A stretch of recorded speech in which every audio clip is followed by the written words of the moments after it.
zweite Folge. Oh, aufregend, zweite Folge, ja. oder? Und ich habe eigentlich das Gefühl, das ist direkt wieder eine Special-Folge. Weil ja, wir es schon ist wieder auf jeden Fall eine einen Gast Special-Folge. mit absolutem Starpotenzial haben. Ja, definitiv. Oh mein Gott. Das wird schön. Okay, bis gleich.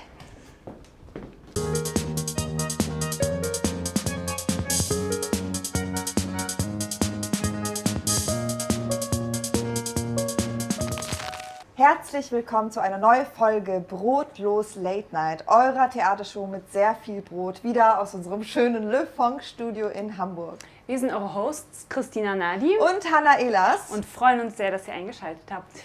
Und natürlich ist unsere grandiose, fabulöse Showband wieder mit am Start. Einen Applaus für Henrik Demker von Henrik Demker. Theater bzw. Kunst bedeutet ja auch immer Kreation, also etwas zu erschaffen, was noch nicht da ist. Und genau damit wollen wir uns heute etwas näher beschäftigen. Einerseits mit dem selber Erschaffen von Musik und Theaterstücken, aber auch mit dem Erschaffen von sicheren Räumen. Und dafür haben wir uns heute eine ganz besondere Gästin eingeladen, die sich mit beidem sehr gut auskennt. Sie steht als Sängerin und Schauspielerin auf verschiedensten internationalen Bühnen. Außerdem ist sie Artivistin und setzt sich für Vielfalt und Repräsentation marginalisierter Gruppen in den Künsten ein. Wir freuen uns sehr, Sie heute hier zu haben. Einen großen Applaus und Musik ab für Tash!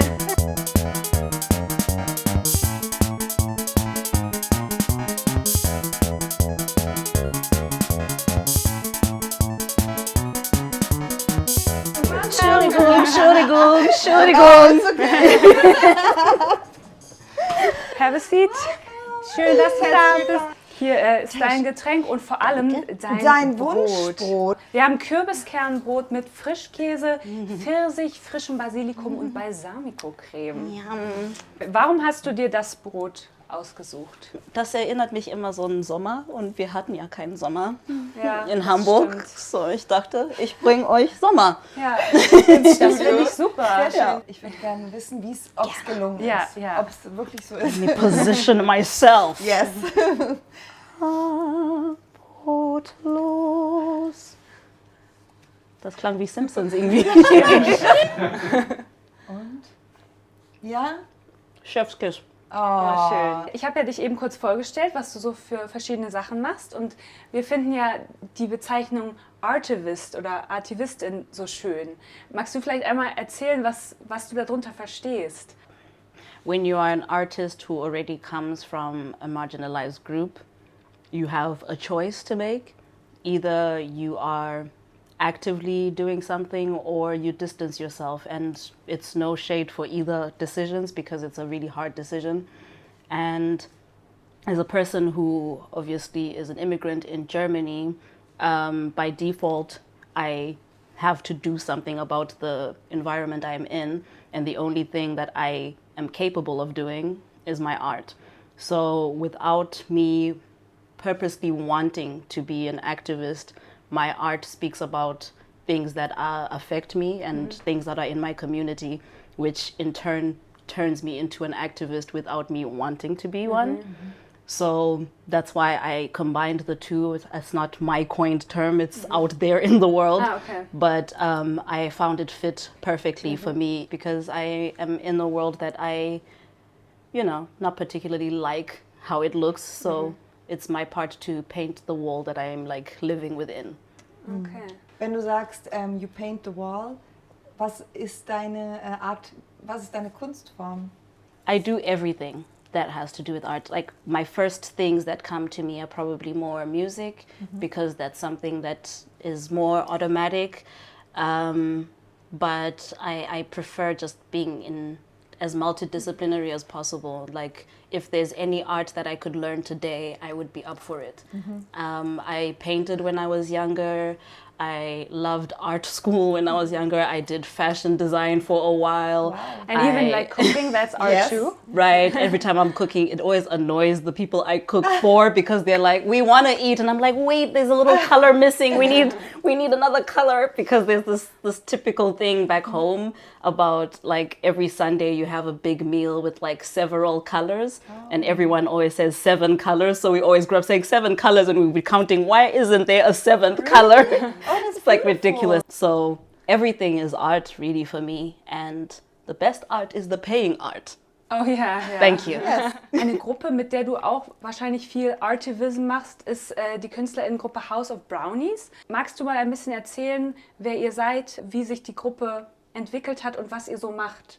House of Brownies is a collective, but it is also a family of friends who met up actually in a dance school, not me included at this point, and they were still like 4 members, right? That was Marcelino, Pascal, Ricky, and David.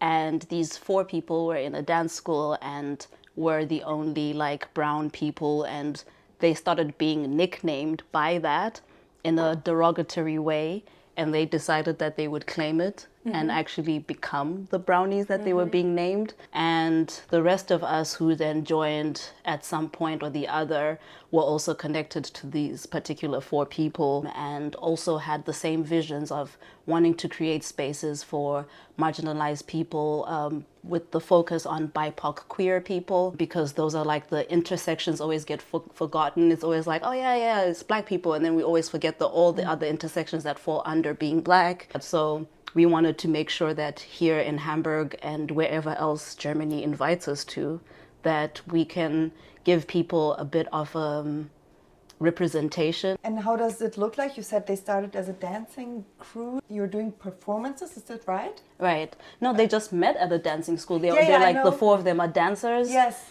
And so their performances were more dance-based. Okay. And now the more artists come to it, the more it's like grown. Like I, for one, I'm not a dancer. Not yet. I don't Well, think that's completely I think true. that, I've know. seen you dance and it was awesome. The kind of dancer I am needs a table. I'm joking. Well, we have we a have a really table. big table Shucks, here, the so kind of dancer I am needs a pole wait a and second. new abs. No. So the performances have evolved to like more things, poetry. We just had our first official like show, Queerdom, that we had last year in Kamp Nagel, and that was also amazing. We like got to like make a real show for people, like an hour of just queer joy on stage. So that was amazing. And we know that House of Brownies has a specific background. Would you like to tell us where this comes from? Oh, that is a very long conversation. But I will give you guys a link that you could put in your yeah, description that's a very good so that idea. people can know what ballroom is, maybe. But, you know, initially it comes from literally a house is a home for people, and a lot of times queer people have to choose their own family. And in this house, you have a structure of having a mother who isn't particularly your maternal mother, but doesn't have to be because they fill the mother role. So they're taking care of you, right? And you also have a father in a house. It's not always so, but sometimes you have both parents in a house. And that's what a house particularly means. You already said it. It's not just an artist group. It's like a family as well. Right. It's a safer space. What does this safer space mean to you? To be fair, you can't guarantee to ever have a safer space. You can try, but it's always like, I don't know, it could rain. You know, it's great to have like communities that you identify with and seeing people who look like you, where you don't have to constantly explain things, where if something happens, I don't have to even say, hey, this has just happened. They already know. And that's what safer space basically would mean for me in this aspect, yeah. Okay. Ich würde sagen, wir machen jetzt einfach mal einen harten Cut und ziehen unser erstes Brot los. Hast du Bock drauf? Ja. Okay, perfekt. Ja.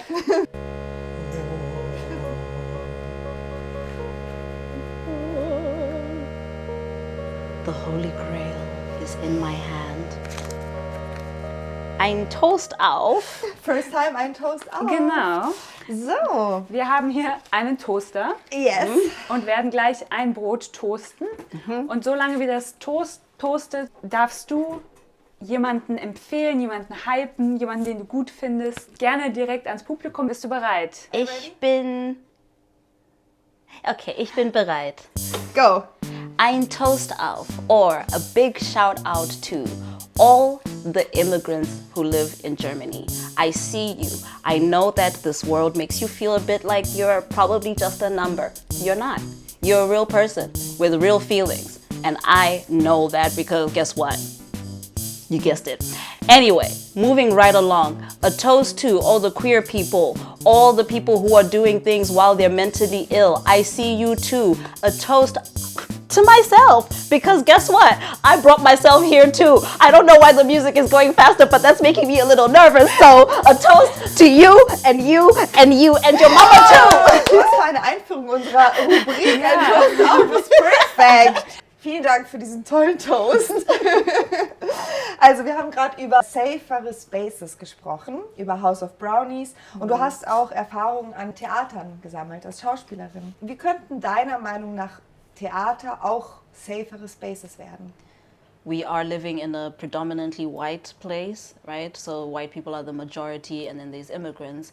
And the accessibility to these theaters is already a question mark. How many times do you see immigrants actively going to theaters? Why is it that there's a fewer number? So there's like a culture here where it's that's the norm, but there's also like a culture where it's like not very open or very welcoming. So when there is a show where there is a black person on stage, suddenly you have black audience, right? And this is the question that one always then asks themselves. Is this the reason why they came? Is it out of support? Is it the family? But is it not part of the bigger picture of doing the inclusion, right?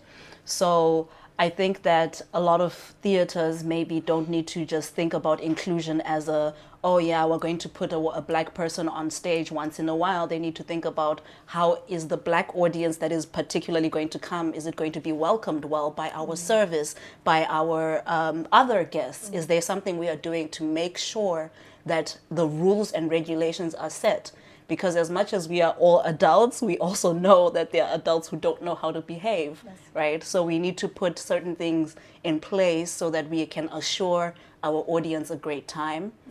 And also assure our audience a time where they're not being re-traumatized while already living in a traumatic way, so to say. And that's not to say that people who are immigrants only live traumatically, but it's just to say that there are certain incidences, like certain day-to-day racisms that people go through that can be, in the long run, very tiring. So something like going to the theater, it could become safer if the audience also knew. So there's things that one can do, like making announcements before certain shows, disclaimers that are all constantly running maybe in the bathroom. The eye not only just being on BIPOC people, but also the eye being on disabled and able bodies, you know, because I just recently learned from somebody that you're able-bodied now. And that was like, just hearing that sentence was like, you're actually right. Because there's so Everyone can become anything disabled. could happen. Yeah. So we also just need to like think about that when we are having conversations about making safer spaces. It also means making spaces more accessible, not only for people that don't look like us, but also people who aren't particularly abled in that moment. Wie ist es für die Menschen, die am Theater arbeiten? Was glaubst du, muss da passieren? Muss sich da verändern? You know, we should do workshops to sensitize people who are working, right, within the theater, right? Because this also helps when you are understanding what it is that you're implicating in a theater, then everybody who's working with you should also be understanding of that goal, right? And that's my politically correct answer. My other answer is, why do you need a workshop to learn how to treat people? Like, come the fuck on. Like, at some point, with all the things that are available to us in nowadays, we have all sorts of books. Literally, you could even open a book that says Racism for Dummies. So at some point, we need to stop with the excuses of, nee, wir brauchen, dass jemand anderes kommt und uns das beibringt. Okay, sure. Aber ihr könnt euch auch selber beibringen.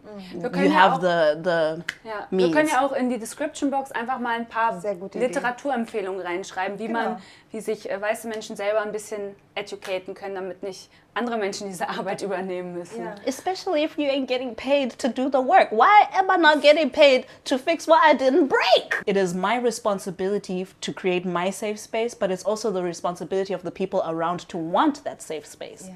right? So I can talk all I want, but if I'm talking to people who are not interested in what I have to say, then it becomes very pointless. So it's always important, like I find, especially when you're working on things that you are not all very clued on, it's important to have a middle person. If a theater is going to have a play about something like race, it's important that as much as you are just acting, it's fun, but it's important to have a psychologist maybe in the team who works on anti-discrimination, or who maybe is also an artist and has both ideas of doing framework right, but also in the right way that doesn't re-traumatize the people who are carrying the role. Yeah. I think many people should really listen to this. Du bist ja neulich in der Elfi aufgetreten. Was war das für eine Veranstaltung da? The crazy thing is, like, when I first came to Hamburg, Elfi was like not really a thing, because that was like 2011 or something when I came. But with time, I saw like how this building became a building. And I remember like seeing concerts there and thinking to myself, oh my goodness, if I were to ever sing in here, I would like, I literally used to just think that. And then at some point, you know, as you do, you make your little vision board. And I was like, I'm crazy for writing this down. Then suddenly I met Kian. He was like, you know, I'm working on this project with the Zimbabwean guy. And I said, wah! Stop right there. With a what? And he's like, yeah, Zimbabwean guy. And I was like, I'm Zimbabwean. And he was like, no way. And then he was like, oh, maybe you could help me out. And I was like, oh my goodness, make it happen, because this is exciting to meet somebody from home. And actually, when we met for the first time, it turns out he knows like some of my family members. Oh, wow. And I was just like hugging him tight, like, send this to them. Yeah. The project was called Ubuntu, which means like community in a way, loosely translated. Like there's a saying what describes Ubuntu, and it says umuntu ngumuntu ngabantu, which means you are because they are and because we are, right? And that's the description basically of what Ubuntu is. So it was amazing to be a part of that project, to meet all of these people who were part of it. I had a few solos, but also singing in my home language. Also wäre sowas schon etwas, was du gerne noch öfter machen würdest? Ach, gerne. Ja, ne? Also vielleicht irgendwann auch mit meiner eigenen Musik. Das wäre echt super. Du hast gesagt, ihr habt Lieder aus Zimbabwe gesungen. Ist die Musik, die du selber schreibst, auch davon irgendwie beeinflusst? Oder was schreibst du für Musik? I guess I write from different perspectives. I do have moments where maybe I write from memory, and that memory might be only connected to a certain country. I feel like in that world it's a bit more beyond for me. It's not about particular places, it's about me and my perspective on certain things or certain stories I've heard, and my perspective or my take on it is then the song. Okay. And yeah. I would say that's a perfect moment for another Brotlos. Ja, das stimmt. Ja, wir ziehen noch mal ein Brot los. Yes. Du darfst doch Just mal... gets scarier and scarier. And in here, you will find your lotto number. Ladies and gentlemen, Hot Dog. Jetzt wird es schlüpfrig und hot. The question for you is, was war dein hottester Bühnenmoment? I remember when my hottest moment was in Queerdom. It starts off with this moment where I literally had a shower on stage, and I sing a song, and it's, you know, a very sensual song. It's called Pearls by Sade, and it's just, but then I go to the shower suddenly, and I literally just remove the big skirt, and I get in under the shower, and I am in white. And obviously, body yaddy is body yaddying. Okay, wow, this is... So that was, that I is think, my hot. hottest moment. Yeah. And then the Brownies also do a dance routine in that. So it just gets hotter and Hotter. hotter. Okay, we you definitely picked the right category, I think. Yeah. Ich habe gehört, dass du jetzt auch an deinem ersten eigenen Stück sitzt. Weißt du worüber du schreiben willst? I have too many topics I want to like talk about. So I'm like writing, and then I'm like, oh, I could also talk about this, and I'm like, but it doesn't fit with what you're doing right now. And then I'm like, okay, let me just open another document so that I don't forget this particular idea. And then I start writing that, and then I get lost in that, and I'm like, shit, I was writing the other show. So I'm really like trying to put all of the types of pictures, I guess, that I have in my head into paper so that I could get the money. Because when I get the money, then I can do the play. Because also, like, at the moment, like, writing it is great, but it's also, like we had talked about earlier, that it's always great to get paid for your work, right? So as much as it is, like, my heart project, it's still what feeds me. It's still what pays my bills. So you need to have the finished script to apply for funding? You need to have most of your script done, a synopsis as well, and then you could, like, get... well, at least apply for the funding. Yeah. Wir drücken dir auf jeden Fall die Daumen dafür. And I mean, while we're at it, there is a funding that we did get as the House of Brownies, and that means there will be a show in February next year. Wie würdest du dir wünschen, dass es beruflich für dich weitergeht in der Zukunft? It would be nice to... I think this is like every artist's dream, to be able to live off of your work. There's like two levels. There's like the, oh, I want the fame and all of that, right? And then there's also the level of, I want to pay my bills and not like panic about next month and whatsoever. And I feel like a lot of artists are literally like living day by day. And I would like for that to change for all of us. I think that it's about time that our art gets taken seriously. That's my wish for every artist everywhere. You said singing in the Elfie was on your like vision board. Yeah. Is there something else, like if I ever get to do that, then like I am working on that. So a lot of times I already stand in my own way, and that makes it so difficult for me to even dream about things for myself.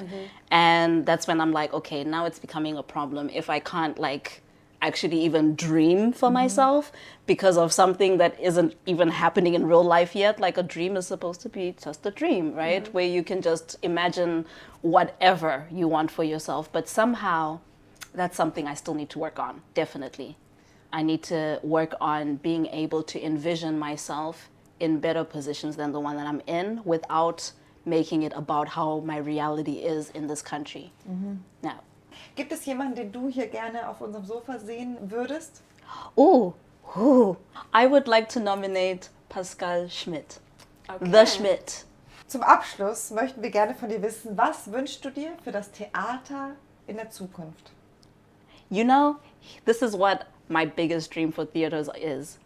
If you ever have the time, dear theater intendantin or whosoever, please watch Cinderella from the 90s. It has Brandy, a black singer, and Whitney Houston, a black singer as the queen. And then we have a white dad. And then we have a Chinese son. So, and no one ever questioned this. And this was in the 90s. When we speak about inclusion and all of that, we want to be a part of a society and not apart from the society, right? And a lot of times we've had to create our own pieces apart from them because you take our stories and you use them in the wrong context and you don't even ask us to be a part of it. So my wish for you is, after you've watched that, really think about how it is that your stage looks and walk outside and see what the society looks like. Does it match? Because that is exactly the role that theaters have, to mirror society. So if you are not mirroring society within your cast, you are not mirroring it within your audience, and you are not mirroring it with the actual society.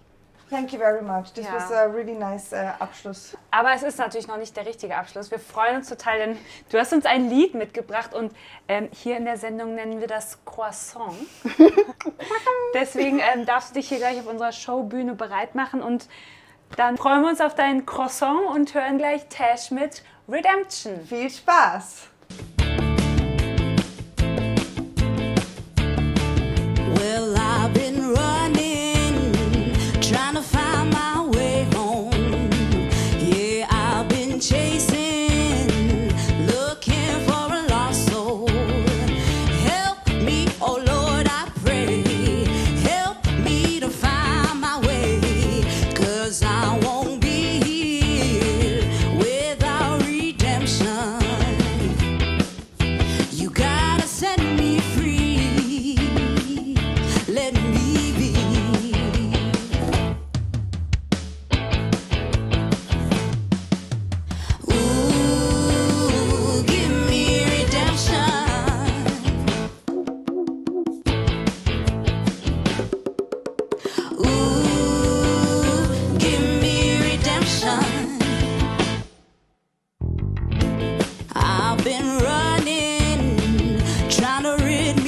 of sin. Yeah, I've been praying, trying to get my conscience clean. Please don't forget about me. Please set me free. 'Cause I won't die here without redemption. Oh, you gotta set me free. Ooh, let me be.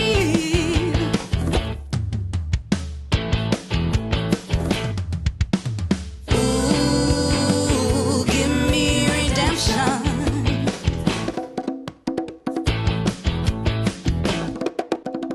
Ooh, give me redemption. Oh, free. Won't you set me free? Yeah. Let me be. 'Cause I've been dying and praying. I've been trying and hiding. I've been looking in the light and dark for.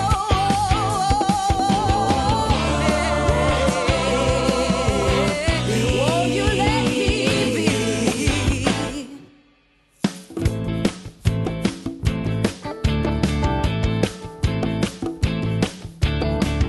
'Cause I won't die here without redemption. I won't fall here without redemption.